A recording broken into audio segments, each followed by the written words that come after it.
a kuma bakin magana ne, ba shi kadai bane tare da mutane. hannun mu akwai wasika, gurin manyan kasar mu zamu mika.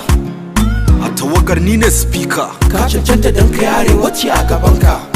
shugaban kasa salamu alaika, matsayin musulmi sallama muke maka.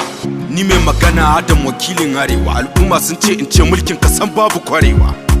Yan arewa mu ne muka zabe ka, amma yanzu sai kashe mu ake babu ruwanka. Ka yi fumfurus kai ka fuska kau da kanka, kuma wanda ake kacewar su suka zabe ka. Tuna baya nake kan mu zabe shi, kan yi hauku ka yake san da mai ya tashi.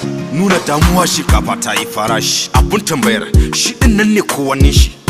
Wancan mun ga da tausayi a ran shi, don ya nuna mana talakawa ne a gaban shi. Ya kuma ke kashe mu kowa jikin shi.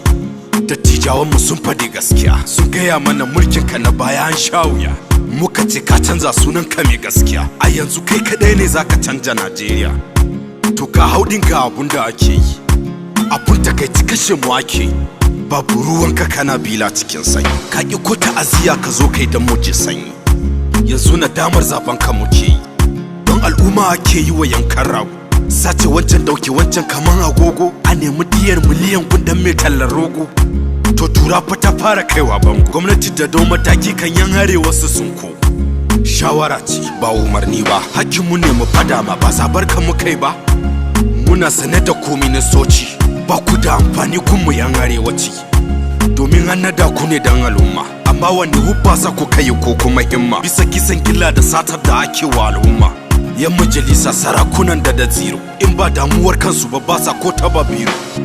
Kuma ku sani zabar ku mu kai, amma kuna gani yake fille mana kai. Ko da yake ba a cire kan yayanku ba, shi yasa abun kamar bai dame ku ba. Gaskiya kashe-kashen ya yi yawa, an kashe mu kaka yau gashi an kashe yan uwa. Dole ne mu magantu iyakar hiyawa, tun kafin mu ma kai mu kushewa.